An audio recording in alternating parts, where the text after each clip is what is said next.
So DNS, as we know, it is for you have a domain name and you require a IP address, because computer knows only IP address, but we cannot remember IP address. So therefore, there is a system which maps this domain name onto IP address. Now, so this is the intended work of a DNS system. But then there are some malicious actors which use this DNS system to do two things. So either I disrupt the service of the DNS so that nobody is able to access it, or I use this DNS infrastructure to abuse someone else. So both things are possible. So, so DNS abuse, there is no, I will say, official definition. Many systems have given different definitions, but it is a malicious activity which is aimed to disrupt the DNS infrastructure, or using the DNS infrastructure to attack on someone else. So we will classify it in two terms. One is abuse of the DNS, where we are trying to disrupt the DNS infrastructure. So I will not let DNS to work. Or second thing, I will abuse using the DNS. So we can say this is like misuse of DNS instead of DNS abuse. Now, if I want to disrupt the DNS infrastructure, so how can we do? So like one denial of service is there. So somehow I, anyway, we will discuss all the attacks in detail, but for now, somehow we do something so that DNS infrastructure or any component of the DNS stops working. People are unable to resolve, people are unable to access the internet. Second thing what we can do is we can also modify the data of the DNS. So instead, so you have heard about the zone data. So somehow we make unwanted entries in the DNS zone data, or we modify that existing any data, whether it is for a subdomain or whether it is for a name server. And then there are other examples of abuses using the DNS, where we will use this DNS infrastructure to do some malicious activity. So like reflection attack, amplification attack, and tunneling attack for covert communication. So all these terms we'll try to learn in the upcoming slide. Now, first we will try to know what is the purpose that people or hackers are trying to abuse this DNS. So first thing is, people may buy domains and use it for malicious purpose. So I am talking about not about disrupting the DNS infrastructure rather than abusing the misusing the DNS. So people or hackers buy domains for malicious purpose, and malicious purpose can be anything. So let's start from website content abuse, where the content of the website is abusive in nature. Okay, so like CSAM, which is child sexual abuse material, or maybe it is for human trafficking, or any material or content that can incite violence. People also use it for selling illegal or counterfeit product or medicine. So either it is illegal or duplicate. So this type of things are called website content abuse, where the content of a website is used for abusive or malicious purpose. Second part is data exfiltration.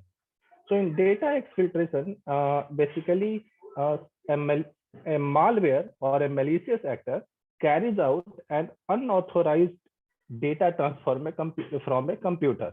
So somebody accesses your computer and tries to transfer data from that system to some other system. So that also can be done using domain. So we'll see that how it can be done. Apart from them, there are various phishing techniques. Phishing is, as Dr. Balaji was saying, that we trick user into doing something for my own favor. So there are different kind of phishing, like like bait and switch is there, imitator is there. So uh, imitator is like somebody has created a website which looks similar to SBI online SBI.com. So you go to that website and then you are tricked into, just like you would have seen in the last slide, Dr. Balaji showed about SBI update KYC.in. So you go to SBI update KYC.in, it will look similar to, the theme will look similar to SBI because it will have SBI logo, that blue color theme, and people will be tricked into giving their own information. Then then there are traffic monetization. So traffic monetization is that you go to some website, click on some link, and some money will be given to the whoever has published that URL for that purpose. Then there are surveys. So surveys are like you click on some link, there will be a survey where you give your data and thinking that it is for genuine purpose, but actually they are collecting data from the user. So that is another purpose. Then there are multiple scams, and most of these scams you would have either heard or maybe you would have received this kind of email which lead to such kind of a scam. So one of the scam is the stranded traveler. So in a stranded traveler scam, somebody says that I went to some country, I'm in some country where my money, somebody took my money and wallet, and I'm stranded here. So you help me, you give me some money so that I can come back to my own country. So that is a stranded traveler. Maybe you would have received that thing. Then there is a advanced fee scam. So this advanced fee scam is I mean, most popular because even not only on website, it also works in like phone service. So somebody calls you that you can buy a few products from our website, and we will give you a laptop in reward as a like a lottery reward. And then only thing is you have to give us some processing fee of 2000 or maybe 3000 or 5000 rupees. So some advance fee you have to give, and in lieu of that we can give you a bigger reward, something like that. In So that is advanced fee scam. Then we have lottery. You would have seen many lottery that you have won a UK lottery for $150 lakh and something like that. You provide us our detail, and in that way, people are duped into leaking their financial or even personal or private information. Then there are some shipping scam where where some courier company, there will be a mail from some courier company saying that your shipment is stuck at this place, you have to pay this much of advance fee for releasing and delivering the merchandise to you.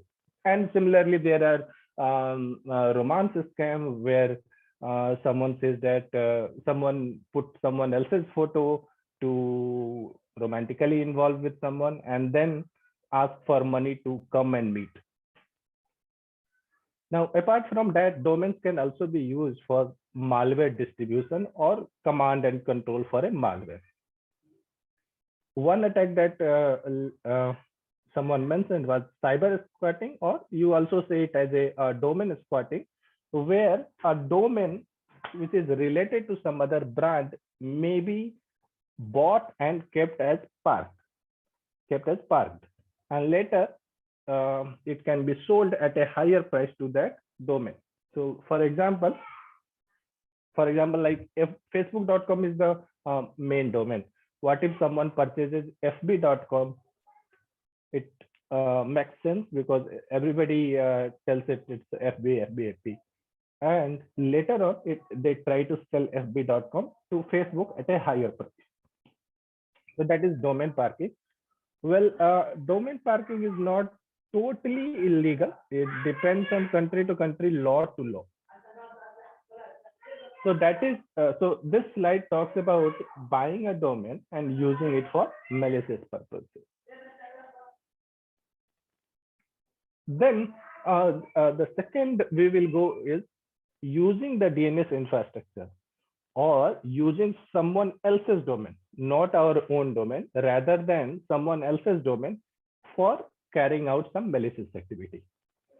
So one of the example is cache poisoning. So in cache poisoning, a recursive resolver stores the data which the response, the query response for, like, suppose www.coadns in its cache for some time. And that data is used so that it doesn't have to go again if someone in the network again queries for the same domain. So this cache can be poisoned, or basically the we can somehow this is basically a trick so that a recursive resolver saves a wrong entry into the cache. So even though, so suppose for example for cdac.in, somehow a wrong entry of IP address for cdac.in can be saved. So now even when you are trying to surf cdac.in, though the URL will show you cdac.in, but actually it may be some other website. That is the thing. So only the IP address which was there in the cache has been poisoned, altered, or polluted. So different terms, but it means the same thing. Then there are attack of obfuscation where you are trying to hide the attack somehow. So in attack obfuscation, there are multiple things. So like attackers try to shorten the URL.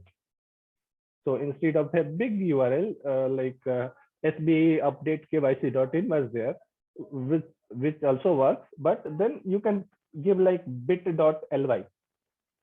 Now, if it is a desktop, somebody can hover over their mouse and see what is the actual URL, or maybe open it in some other browser like Tor browser and see that where does it lead to.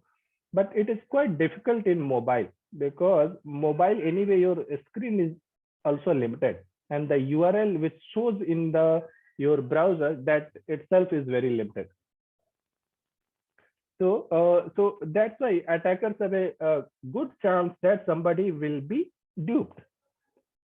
So they shorten the URL, and not only, many attackers, what do? They use shortening in recursion. So sort the URL, again use some other shortener for further shortening the URL, and so on. So 2-3 times you shorten the URL. Then others DNS means someone else's DNS domain can be used for hosting command and control for bots. So bots are basically systems which are infected, and then we can use those systems to launch attack on someone else. Then there is DNS hijacking. So DNS hijacking is also known as DNS redirection, where DNS queries are incorrectly resolved in order to redirect users to malicious website. So your query is fine, but the response which you receive is belongs to some other malicious website. So kind of a man in the middle, it also you can say. Now this DNS hijacking is not only done for malicious purpose, it is also used for censorship. So in many countries, government uses this for censorship, redirecting users to some government authorized site. For example, in India also, if you try to access some torrent URL, so it may lead you to DOT website saying that this URL has been blocked or censored, something like that. Next thing is DNS data modification. So in DNS data modification, the entry in the DNS, the entry in the DNS, like the zone data basically, that is either changed or some additional entries may be done. So either the existing entry may be changed or additional entries may be done. So some of the methods which uses like in which additional NS records have been added to a zone data. So that is one method. And otherwise, uh, the name server entry itself will be changed to the malicious domain. So in that case, the name server, suppose for COE DNS security, the authorized IP address will be CDAC, but actually somebody will change it to point to some other malicious IP address or malicious network. They will be redirected to that name server, and then that name server will take the command for our DNS security.in. So that is also possible. Then denial of service attack is there. So in denial of services, basically we try to launch volumetric attack on a DNS server. So in that way, what happened that DNS infrastructure will not be able to answer the response to legitimate users. So for example, that I will take an example of NX record. NX is non-existent record, means that domain does not exist. So a attacker, what it will do is it will keep sending non-existent domain entries to a server, and then server will keep saving the response in the cache. So keep saving, keep saving, keep saving. So it so first thing first, its memory will exhaust, and second thing is it is involved in this so that it is unable to respond to legitimate users. The same thing happens with all query. In all query, basically we ask all the records pertaining to a particular domain. So like for CDAC.in, if I type nslookup hyphen type equal to any and then CDAC.in. So what it will do is it will return all the records: www.cdac.in, mail.cdac.in, smtp.cdac.in, maybe hrms.cdac.in, and so on. So whatever subdomain entries are there on the name server for a particular domain, like for this example cdac.in, all those return records will be returned. Now the situation becomes more difficult when it is DNSSEC enabled, because in that case all the signed records, which are big, it's not small, so all the big records of the signed record RR6, that will also come in the all response. In fact, it's like if you send a 64 byte query, you will receive almost 3 to 4 KB of result. So you are sending less data in query, and it is returning more data in the response. So in that way, if we can try, we can mount a denial of service attack. Then there are man in the middle attacks. So we already know that technically, first thing is that the data is UDP in nature. It is in plain text. So all these things invite a man in the middle person to somehow modify the response. Okay, then the last thing is tunneling. So in tunneling, what do we do is actual data, we put it as payload of some other type. Okay, so suppose that there is a security on our gateway. So there is a gateway security which doesn't allow maybe torrent traffic. So what we can do is torrent traffic we can put as payload of a DNS data. And we know that DNS packets are allowed on the network, because if somebody is surfing the internet, so 53 port, the DNS port will be allowed. So what someone can do is put all the data into the payload of a DNS query and send it to outside a person. And similarly, other person, outside person, if he has to respond back, he can use the same protocol. So usually you would have heard about TXT record. So we can use the TXT record of a DNS query response for establishing a covert communication or a tunneled communication between one user to another user. So now the gateway security or like UTM or firewall, it will think that it is a normal DNS data, but actually it is a torrent data, or maybe any other data. I'm just giving an example of torrent. Otherwise, it can be any data.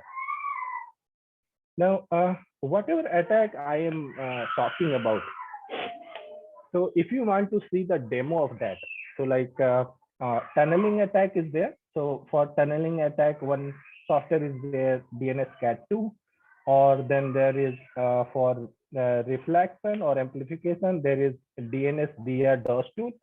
So all these attacks, we have videos for these attacks.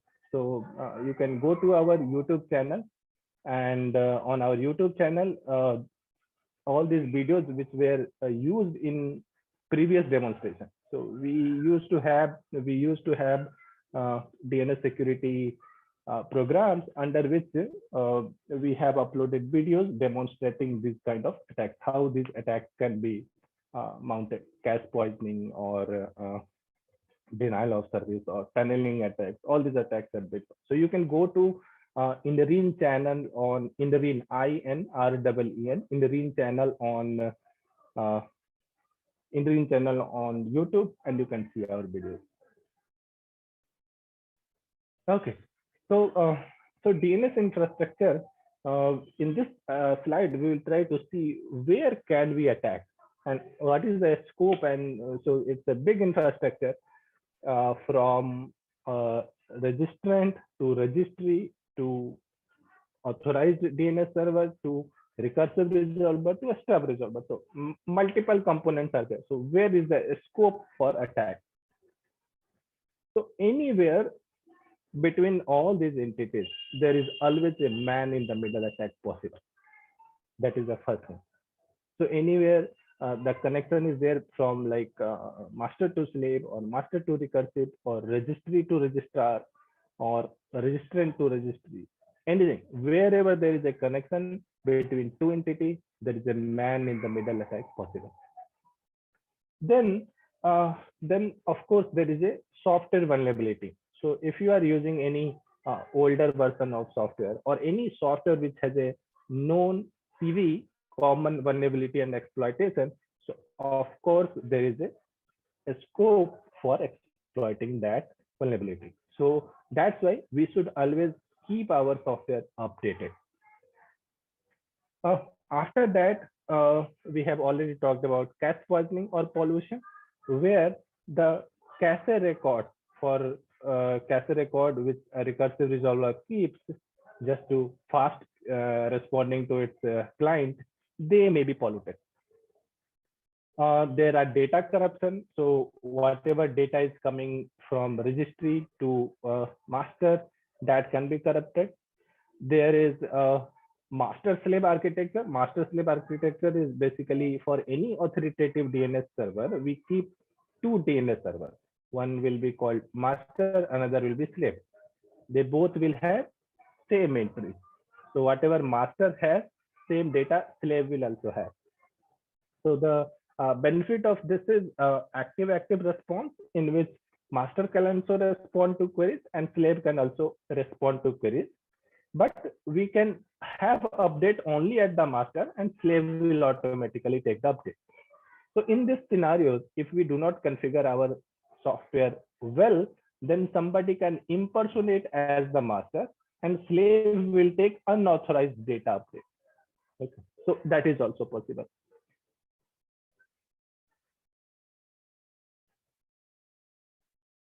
Now, so I'm going slowly, and I think if you have any question in between, you can write.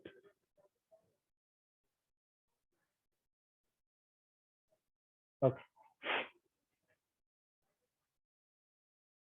So few culprits. So basically what we are trying to do, what I am trying to say is that who all are the culprits which are trying to abuse DNS.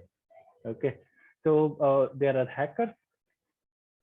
Of course, we know that any hacker, he tries to access a system, try to steal data, or maybe do some kind of phishing attack, defacement, multiple things are there.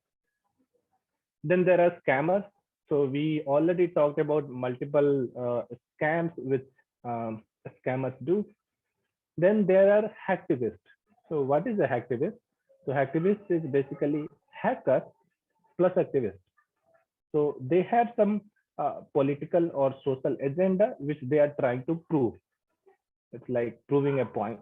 So for example, defacement of website. So Indian hacker defacing Pakistan website and vice versa. So that kind of activity. Those are hacktivists. Then there is human hacking.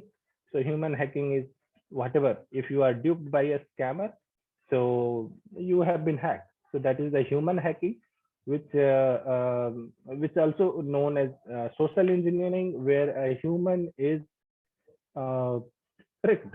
So a human is tricked or duped into um, gaining financial. Basically, for that human, it will be losing finance, but for the scammer, it will be gaining the finance. Then there are DNS software vulnerability. So any software that we use, whether it is bind or unbind, so all those whatever software we are using, we have to make sure that whatever it is up to dated, or whatever if we are using an older version, it is properly patched, or so DNS vulnerability is also a culprit in gaining access of the DNS infrastructure. Lack of DNSSEC. So what is DNSSEC? So basically DNSSEC signs any response from the authorized DNS server. So if I'm getting a response from COE DNS security, so it will be digitally signed so that we can verify and know that, okay, this response is really coming from COE DNS security, not from someone else. Okay, so signature, just like the human signature, it's DNS. So DNSSEC gives us a digital signature on the response, so that we can verify or we can authenticate that the response is originating from the real actual server where we send the query, not some man in the middle. So many organizations or many authoritative DNS servers, they have not implemented DNSSEC, and even if they have implemented DNSSEC, the keys are not changed. The key rollover is basically the keys are not changed at regular intervals. So so okay. So the keys can be changed. The keys are not changed. Then there are some open resolver misconfiguration. So open resolver misconfiguration is something like that. You have a resolver which responds to everybody, and like that, all queries which I was mentioning, all queries is enabled. So those kind of open resolvers can be used for attacking other attacking, like using a reflection attack or the amplification attack. And then we, of course, we have lack of a skilled manpower. So you are using bind, which is good, but somebody misconfigured it because he did not know what this option does. So these are few of the culprits. Okay, so why DNS is targeted? So we already know that though we can remember few IPs, we cannot remember all the IPs. So if someone disrupts the DNS, means it will disrupt the internet itself or disrupt the services. So whatever services ranging from social media to e-commerce to government to e-learning, entertainment, everything will be disrupted. So it's easy to do. Then there are long attack vector which can be used for exploiting DNS, like malicious domain registration. So you registering a domain is very easy. So many registration domains are free of cost, and even if it is you want to buy, barely it will cost you 100 rupees. From the starting you can get for a domain. Then DNS data is, there is no integrity check. Okay, unless you use that DNS check. Otherwise, normally there is no integrity check. There is no authentication of the response, whether it has really originated from where I asked. Is it not from a man in the middle? All those things. But of course, these two can be mitigated using the DNS check.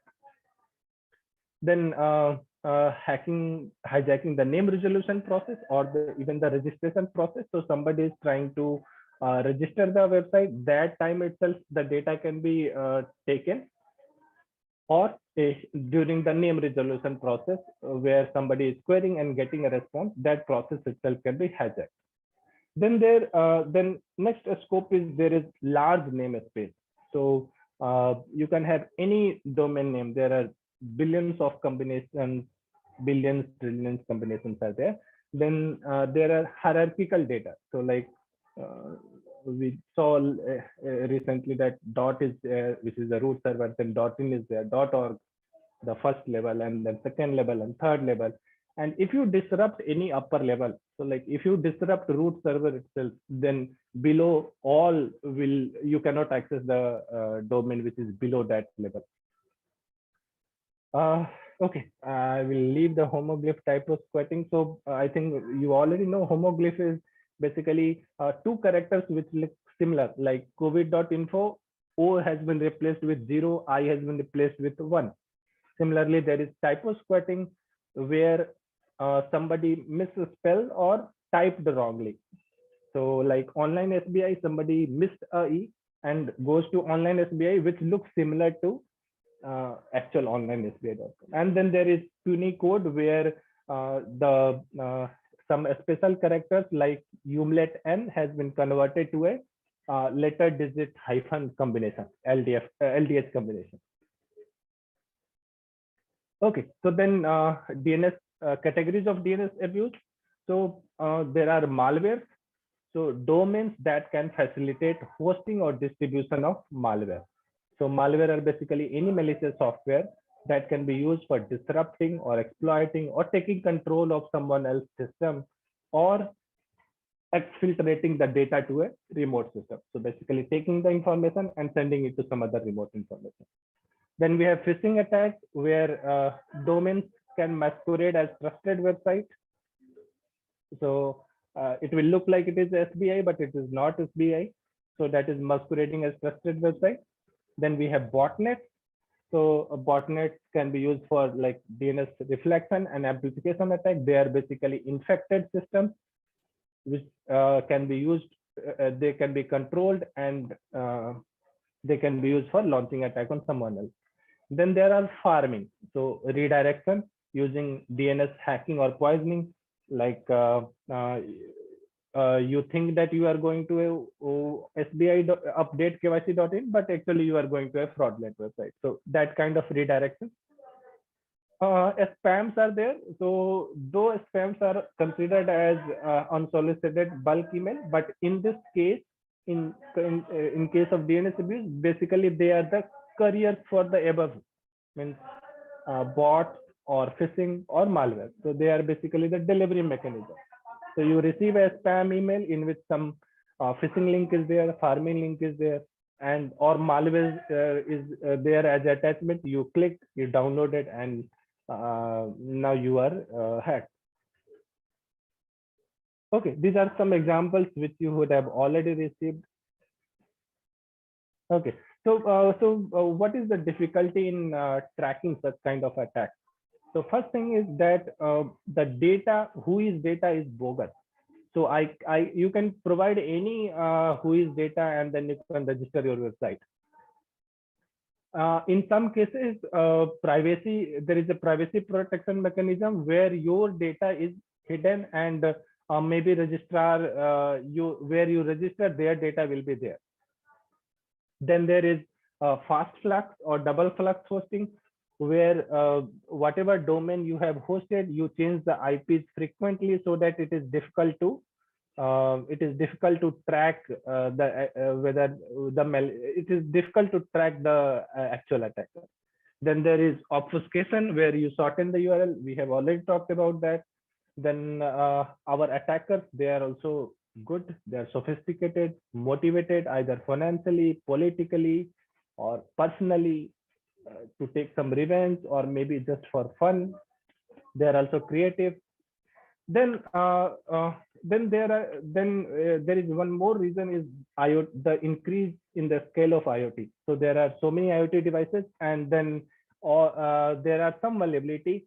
Even if there is not vulnerability, many people do not change the default password.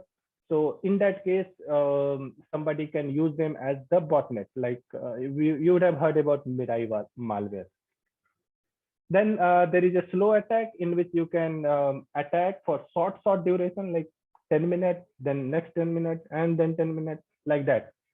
So in that way, it will be difficult to trace the attack. There is easy to obtain TLS certificate. So nowadays you can obtain domain validated TLS certificate for free from like Let Us Encrypt. So it will show that it's a secure website, but actually it is a fake website, dupe website. There are famous attacks, but I think I have been asked to finish the PPT in 10 minutes, and which was at 5:10. So there are some famous attacks like 2013 Spam House attack, which used misconfigured OpenDNS resolver and some networks which were allowed to IPS spoof. It lasted for 4 days, and Cloudflare company helped to mitigate this attack. So, and the attacker was just a teenager. Then there is a DIN, which is a DNS service provider, and there was a DDoS attack on DIN in 2016. And at that time, Twitter, Netflix, PayPal, all were inaccessible. In fact, there is a list of websites which were inaccessible, and it used Mirai malware, which used in turn more than 1 lakh malicious endpoints. The same IoT devices, from baby monitor to printer to any IoT devices which were on the network. Okay, next, DNS Espionage and Sea Turtle attack, which are the recent one, in which it's basically a attack campaign which used HTTP and DNS communication with command and control.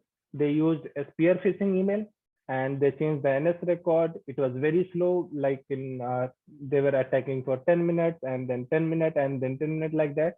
They were also targeting TLDs like .sc, Sweden, and .cs. They did the data and intelligence gathering through email transcripts. So basically, they were sending a spear phishing emails, and from there they were gathering the data. The targets were primarily ISPs, telecom, law agency, national security agency, all those things. And they were primarily in the Middle East and North Africa region. So from this, you can see all the countries which were affected, including Lebanon, Sweden, in Sweden and Switzerland, the TLDs were attacked. NetNode was the company which actually maintains the SE domain, which was attacked. Then Quad9 you have heard. So Packet Clearing House is the company which manages Quad9, and that was also attacked. Lebanon Ministry of Finance was attacked. A couple of energy sector companies were also attacked. So you can learn about that on the Cisco Talos blog. Okay. So during COVID times also, many domains were registered. So as soon as the COVID came, people started registering domains in the name of COVID, Corona, pandemic, SARS, lockdown, chloroquine. So these were the famous keywords which were used for the registration. And this data is from ICANN, and they said that out of 1.47 lakh websites which were registered between May to November, almost 9,000 were found to have some evidence of misuse, and out of which 2.5K were found with high confidence. So even in bad times, nobody is spared. Okay, so what are some checks and remedies which we can do for averting this kind of DNS abuse? Of course, these are not exhaustive and not guaranteed, but at least these are some primary checks which someone can do it. One is like who is data. Now, who is data? You can, if you receive any URL like SBI update KYC.in, you can check when was it registered, or who is the contact person for that, whether it is really from SBI or not, and so on. Then from email, you can check the original. There is a like in Gmail, if you go to for any email, you check the show original option, in which it will check whether the email is a spam or not, means SPF, DKIM, and it will also trace out the where the email was actually originated. So you can check from that. Then URLs you can check. So URLs you can check like maybe it is some name brand misuse, like geolottery.abc.com. So actually it is not from Geo, because the main domain doesn't belong to Geo. Tata Lottery, Amul reward.abc.example.com. And then we have some long URLs. So there will be very, very long URLs which you maybe you cannot know whether it is really valid or not, but the base domain, so like abc.xyz.example.com. So this is a long URL, and example.com, if you try to find in URL, that website does not exist. Then TLS certificate check means you must check whether if the TLS is organization validated or extended validation, means it's a genuine. Domain validation is tricky. It may be genuine, it may not be genuine. Okay, then there is a safe browsing check. So Google has hosted a website for safe browsing status. You can put the URL there and you can check whether the website is safe to browse or not. There are URL filters which you can apply in your UTM or the gateway. And then there are tools like NSLOOKUP and DIG, which you can use yourself to check whether the domain is correct or not. Some remedies. So DNSSEC is one of the remedies. And if you want to know more about the DNSSEC, on our YouTube channel, there is already a video on DNSSEC, where we have not only told about how DNSSEC works, but also how you can implement it in your system server. So DNSSEC basically authenticates the record, and it will also maintain the integrity of the response. Then for mail security, there are SPF, Sender Protection Framework, and DKIM. And then there, of course, there is awareness. So like this kind of program should be conducted so that people know that what kind of attacks they can be subjected to. They should know about how these attacks work. There are open DNS resolvers, so you have to configure them well. So there should be access control, who can query, recursion, whether it should be allowed or not. Then all queries should not be allowed, that it receives a small record and sets all the records. All those should not be allowed. Then for a scam, okay, this is for fun. Don't believe too much on your luck. Means if you received a lottery for $150,000, don't believe it. 10 rupees recharge, maybe you can believe it. Endpoint protection. So endpoint protection is basically like for your organization, you should have an endpoint protection in terms of like UTM or a firewall. So they also provide some sort of protection. So UTM is basically uh, one device which has all anti-spam, so to anti-URL filtering, to firewall, to anti-bot, all those things are there. Then of course TLS, you should only trust the organization validation and extended certificate, or otherwise uh, you should check whether the certificate is valid or not. Then the reporting mechanism. So even after that, if you are somehow scammed, you should report, or if you have figured out that this is a website or anything um, which can be used for DNS abuse, then you should report to the registry. That's all. Thanks a lot. I took